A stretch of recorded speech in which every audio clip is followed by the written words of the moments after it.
सुखदेव जी महाराज कहते हैं राजा परीक्षित, आगे की कथा में चलते हैं। जो हमारे नैमिष धाम में जिनकी मूर्तियां बनी हैं, बड़े बड़े लोग दर्शन करने आते हैं। महात्मा दधीच की कथा, जिन्होंने कितना बड़ा बलिदान दे दिया। बताया जाता है कि एक दिन सुरपति का दरबार लगा हुआ था। ब्रह्मा यानी सुरपति इंद्र का दरबार लगा है। इंद्रलोक में बड़ी बड़ी योद्धा सरदार बैठे हुए हैं, मंत्री बैठे हुए हैं, और वहां पर एक दिन बृहस्पति का भी आगमन हो जाता है। जैसे ही बृहस्पति आए, इंद्र ने आसन नहीं दिया।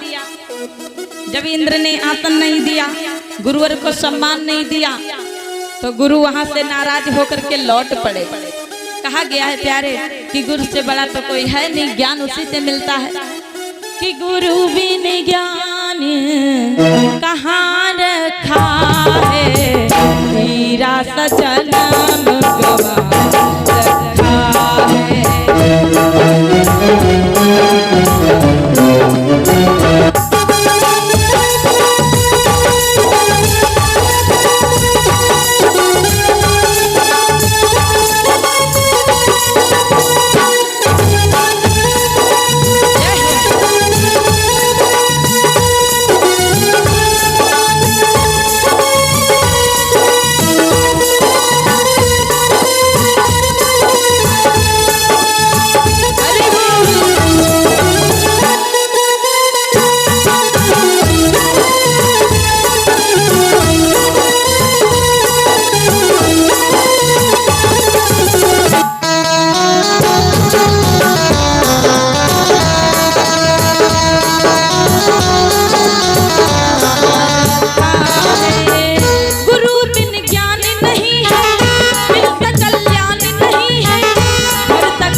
इस प्रकार जब बृहस्पति भगवान का गुरु का अपने इंद्र ने सम्मान नहीं किया, तो सच्चे योद्धा, सच्चे मुनि, सच्चे संत और सच्चे गुरु अपमान नहीं सहन कर सकते। वहां से लौट पड़े इंद्रलोक से उनके गुरु, और इंद्र को ख्याल तक नहीं आया। लेकिन जब ख्याल आया तो गुरु जी बहुत दूर जा चुके थे। दौड़ा दौड़ा उनके पीछे पीछे इंद्र गए। लेकिन वो बहुत दूर चले गए, दिखाई नहीं पड़े। उनके स्थान पर गए, वहां भी नहीं मिले। इंद्र को अब थोड़ा झटका लगा कि मैंने गुरु का सम्मान नहीं किया, हमारे गुरु चले गए, अब क्या होगा कि गुरु बिन ज्ञान कहाँ रखा है, हीरा सा जन्म गंवा रखा है। जब तक ज्ञान नहीं मिलेगा तब तक आगे नैया पार कैसे होगी। और अच्छा ज्ञान गुरु देते हैं, बाकी ज्ञान तो अपने अंदर उत्पन्न हो जाता है, उसके ज्ञान की आवश्यकता ही नहीं है। जो गुरु ज्ञान देंगे उससे जीवन पार हो जाएगा, और जो अपने आप ज्ञान अपने हृदय में उत्पन्न करोगे वो प्यारे कुछ काम तो नहीं आएगा ज्यादा विशेष। हाँ, बताया जाता है ब्रह्मा जी के पास में इंद्र दौड़ करके गए। ब्रह्मा जी के दरबार में जब गए, ब्रह्मा जी को सारा हाल बताया कि मैंने आज मुझसे बड़ा पाप हो गया, हमारे गुरु जी वापस चले गए, हमने ध्यान नहीं दिया, उनको आसन नहीं दिया। ब्रह्मा जी कहने लगे, अच्छा इसलिए तुमने अपने गुरु का सम्मान नहीं किया, उनका अनादर कर दिया, इसलिए तुम्हारा बल जो था वो छीण हो गया, बल चला गया तुम्हारा, छीण हो गया। और जिस चेले का गुरु ही ना हो वो चेला नष्ट भ्रष्ट हो जाता है।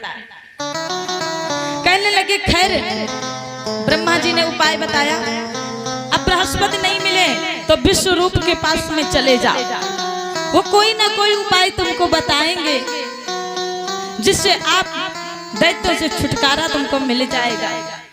जब ब्रह्मा जी ने विश्व रूप के पास में जाने का आदेश दिया तो वे परम तपस्वी थे और ज्ञान भी था उनको, लेकिन बताया जाता है इंद्र चल पड़े, और इंद्र चले मन में घबराए, इंद्र चले मन में घबराए, मन में शंका समाती जाए, मेरे गुरु बस चले गए हैं, हमको बड़े दिखाई ना आए, कैसे उनका ध्यान करूं मैं।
के पास में गए, और जब विश्व रूप के पास में जाते हैं तो विश्व रूप ने कहा कि अब तुम हमारी शरण में आए हो तो हम तुमको खाली हाथ नहीं जाने देंगे, और उन्हें नारायण कवच प्रदान कर दिया विश्व रूप ने, क्योंकि वो कुछ छलिया थे, भीतरी भाव से छुप करके असुरों का भी साथ देते थे। पर विश्व रूप असुरों का साथ देने को जब इंद्र को पता चला तो उन्होंने उनको भी यानी मन से दूर कर दिया, और उस मन से जब दूर हो गए उनको भी पीछे छोड़ दिया। असुरों ने यज्ञ करके तुरंत नारायण कवच से उन्हें सुरक्षा मिली, लेकिन असुर लोग जो पहले के थे वो कम नहीं थे, उन्होंने यज्ञ का आयोजन कर दिया। और जब यज्ञ का आयोजन किया गया विधान से, विधि विधान से किया गया, तो प्रकट हुआ यज्ञ में वत्रासुर बलवान, यानी वत्रासुर राक्षस प्रकट हो गया। पर्वताकार शरीर है, बड़े बड़े नेत्र हैं, विशाल भयंकर पर्वत के समान वृत्तासुर राक्षस लग रहा है। उस महावीर की मारों से सारा सुरमंडल हाल गया। श्री विष्णुदेव के चरणों में शरणागत आह पुकार, भगवान की पुकार करने लगे कि प्रभु हमें बचाओ, हमारी रक्षा कीजिए, हम तुम्हारी शरण में आए हैं। भगवान ने क्या किया, कहने लगे जाओ कि राखहि लाज दधीच तुम्हारी, उनकी शरण जाओ बलिहारी।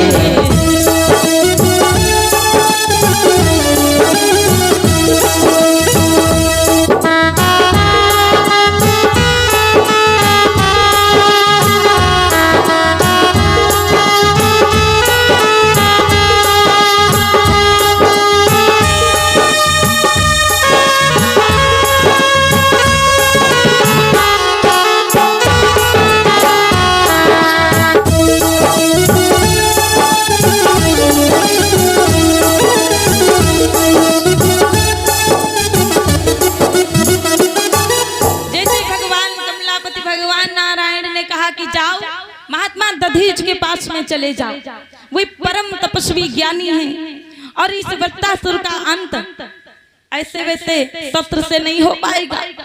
तपस्वी हैं, तप किया है, ज्ञानी हैं, उनकी अगर वे अपनी हड्डियां तुमको दान में दे देंगे तो उन्हीं हड्डियों के द्वारा हम अपना काम निकालेंगे। सारे यानी इंद्र भी जा रहे हैं, देवता भी जा रहे हैं, सुरगण चल पड़े, महात्मा दधीच के पास में पहुंच गए। जाकर के विनय की विनती की और पुकार लगाई कि हमारी रक्षा कीजिए, हम तुम्हारी शरण में आए हैं।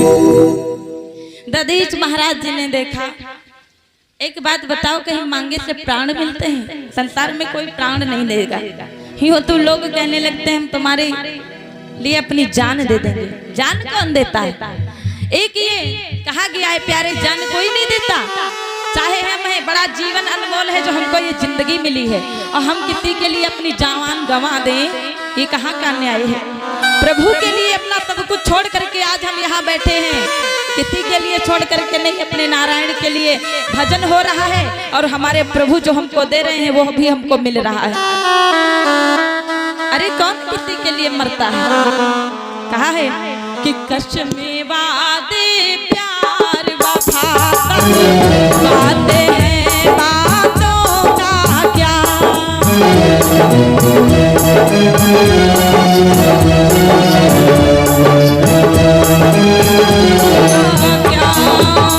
दुनिया आज नहीं अपनाए, रिश्ते हैं रिश्तों का क्या, कसम वादे प्यार वफा सब बातें हैं, बातों का क्या।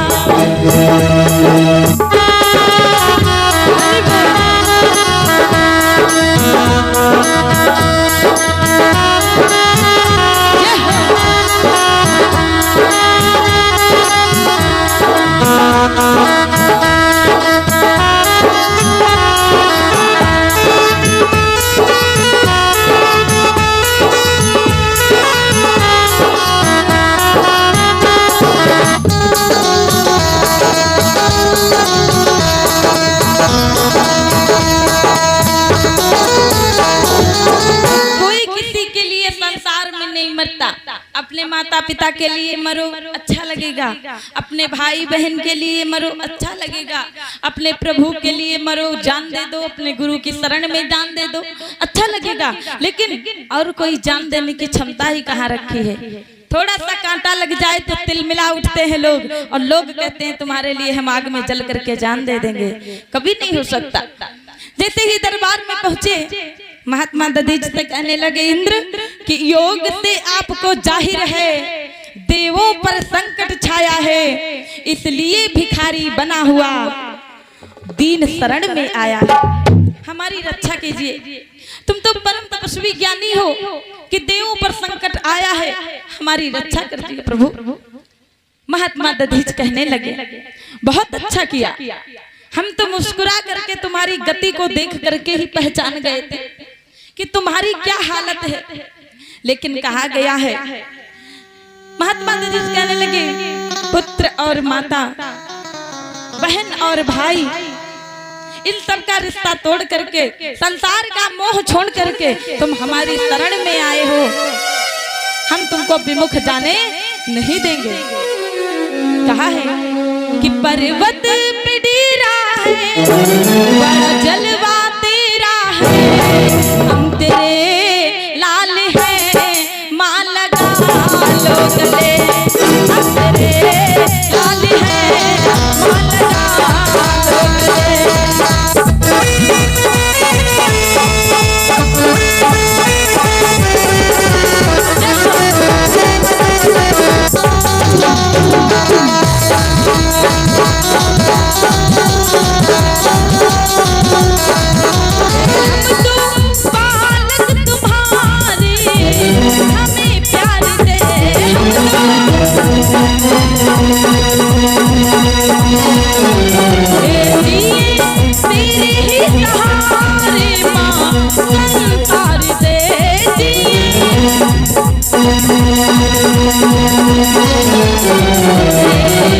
जब जब ठोकर खाते हैं तेरे ही दर आते हैं, जब जब ठोकर खाते हैं तेरे ही दर आते हैं।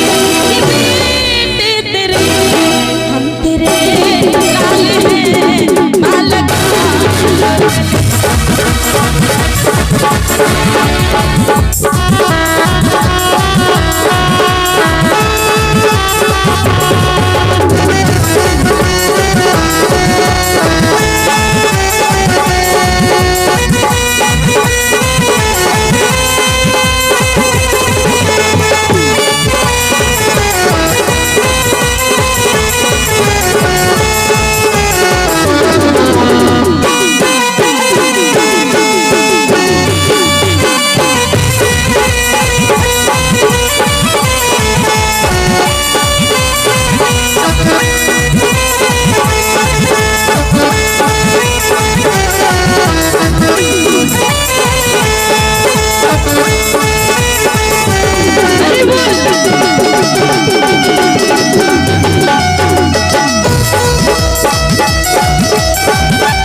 जब जब संकट आता है तेरा नाम ही आता है, जब जब संकट आता है तेरा नाम ही लेते हैं। ये बेटे तेरे हम तेरे लाल हैं, माँ लगा लो गले।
इसी प्रकार से जब इंद्र शरण में हैं तो महात्मा दधीच कहने लगे, मैं जानता हूँ तुम पर संकट आया है।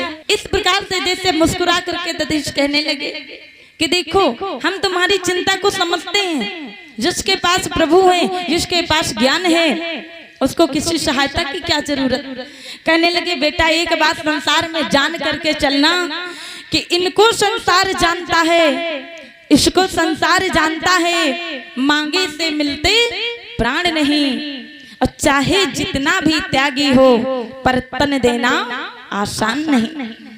महात्मा गांधी जी कहते हैं चाहे जितना त्याग करने वाला हो, लेकिन कोई अपने प्राण बलिदान नहीं करेगा, कोई अपने प्राण नहीं देगा, चाहे जितना त्याग करने वाला हो। लेकिन हम जानते हैं तो उस समय महात्मा गांधी जी ने तुरंत समाधि ले ली। जब समाधि ले ली और जय जय कहकर देवगणों ने उनकी अस्थियों को निकाल लिया और अस्थियों को निकाल करके वहां से चल पड़े। उनसे ही अस्त्र शस्त्र बनाए गए, देवताओं ने तैयार किए।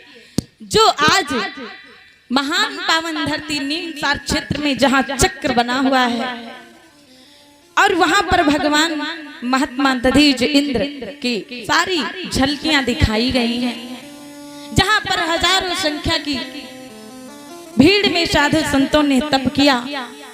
वहां से आज उनकी अस्थियों को निकाल करके इंद्र ले गए, अस्त्र शस्त्र तैयार किए गए और उनके हड्डियों के द्वारा जब अस्त्र तैयार हुए तो उसके द्वारा ही वृत्तासुर का अंत किया गया और देवता सर्व सुखी रहने लगे।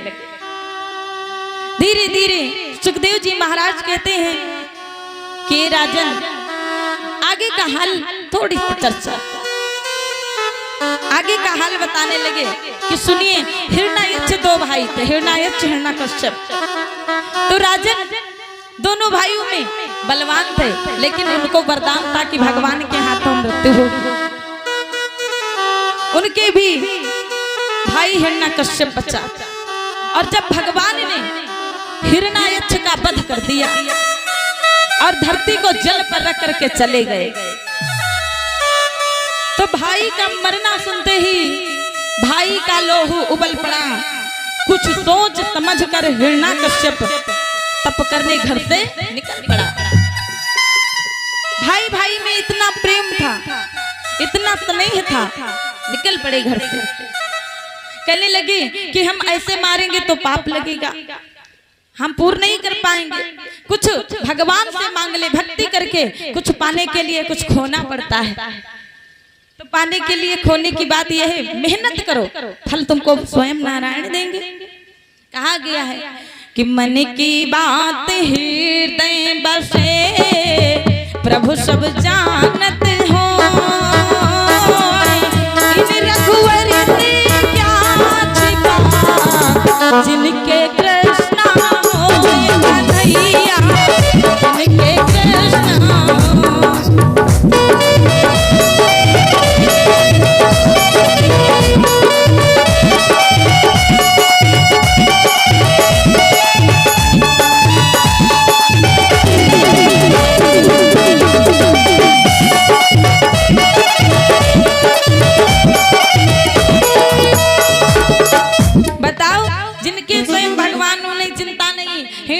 चल दिया घर से और कहां चला गया, एक पर्वत पर जा करके तपस्या करने लगा।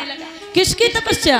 भगवान देवाधिदेव भूतनाथ भोले उमापति महादेव डमरू वाले की, भगवान भोले बाबा की तपस्या करने लग गया।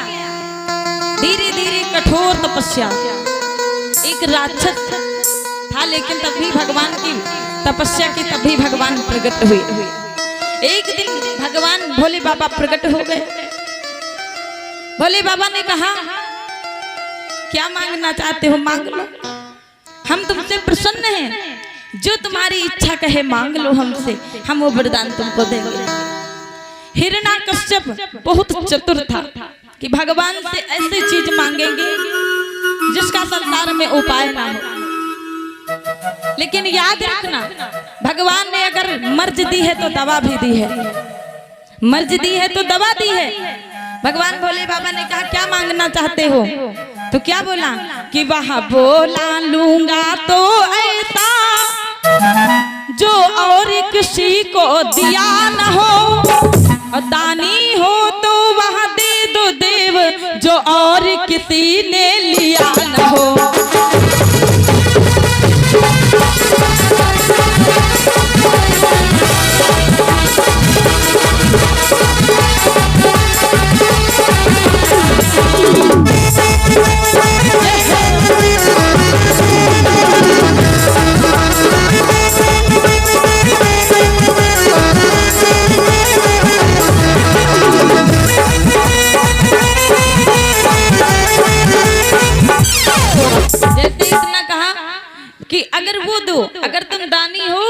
वो चीज ला करके दो जो आज तक किसी ने ना लिया हो और ना तुमने दिया हो।